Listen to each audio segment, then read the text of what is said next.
Assalamualaikum warahmatullahi wabarakatuh.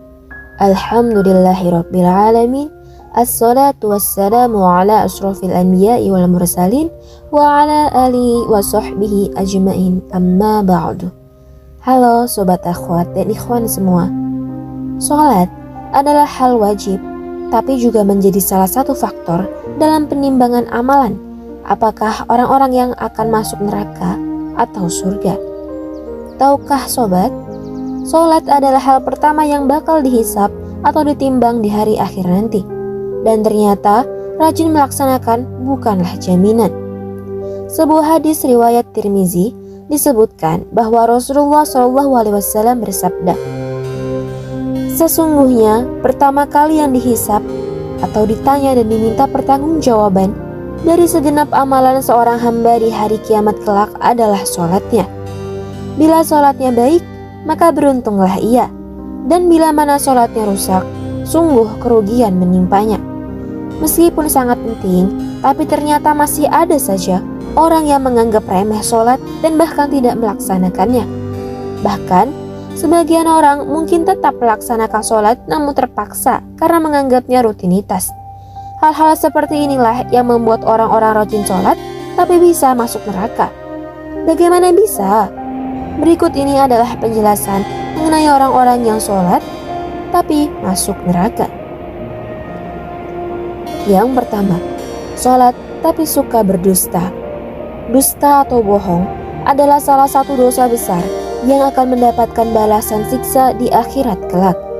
Namun, tampaknya di dalam kehidupan masyarakat sekarang ini, berbohong sudah menjadi hal yang umum. Padahal, sekecil apapun kebohongan, tetap saja itu adalah perbuatan yang menimbulkan dosa besar.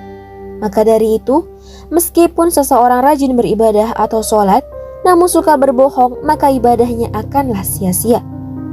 Kebohongan atau dusta akan menghapus amalan-amalan. Lalu, jika seseorang tersebut mati dalam keadaan belum bertaubat kepada Allah, maka ia akan dimasukkan ke dalam neraka. Di dalam Al-Quran surat An-Nahl ayat 105, Allah subhanahu wa ta'ala berfirman, Bismillahirrahmanirrahim. Innama yaftaril kadhiba alladhina la yu'minuna bi ayatillah wa ulaika humul kadhibun. Sesungguhnya yang mengada-adakan kebohongan hanyalah orang-orang yang tidak beriman kepada ayat-ayat Allah, dan mereka itulah orang-orang pendusta. Mungkin kalian sudah tahu bahwa bohong adalah salah satu ciri dari orang munafik. Maka dari itu, disarankan untuk menjauhi tindakan dusta tersebut. Yang kedua, sholat tapi minum minuman keras. Minuman keras adalah segala jenis minuman yang memabukkan. Sebagian orang muslim mungkin masih ada yang melakukannya. Nah, inilah salah satu yang merusak sholat. Rasulullah SAW pernah berkata bahwa minuman keras adalah induk dari segala macam kejahatan. Maka dari itu, beliau melarang orang-orang untuk mendekati apalagi meminumnya.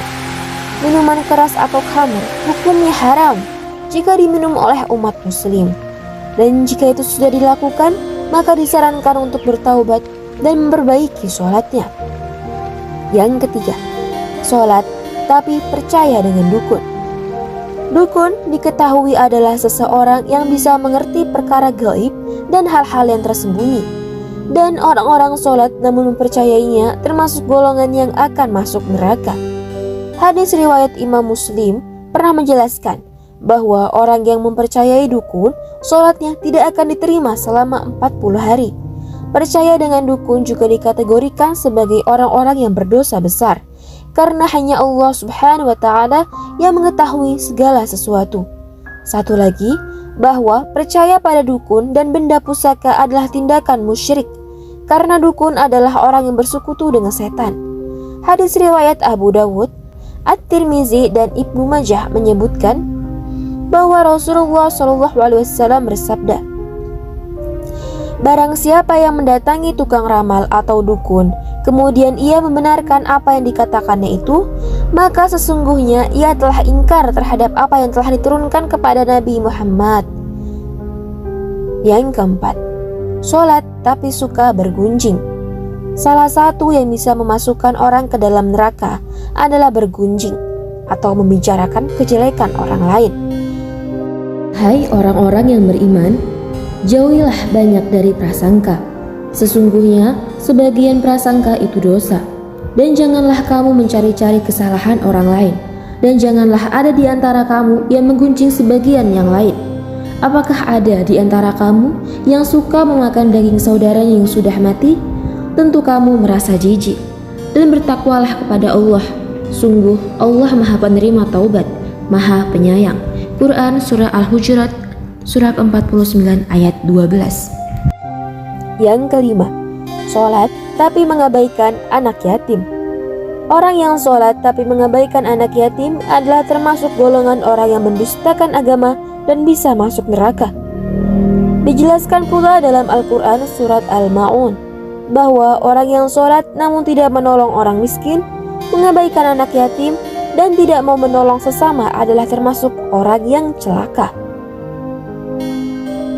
Itulah 5 golongan orang yang rajin sholat namun bisa masuk neraka. Ingatlah sobat, orang yang rajin sholat saja masih bisa masuk neraka. Bagaimana dengan yang tidak? Sekian dari saya, semoga video ini dapat bermanfaat untuk kita semua. Wassalamualaikum warahmatullahi wabarakatuh.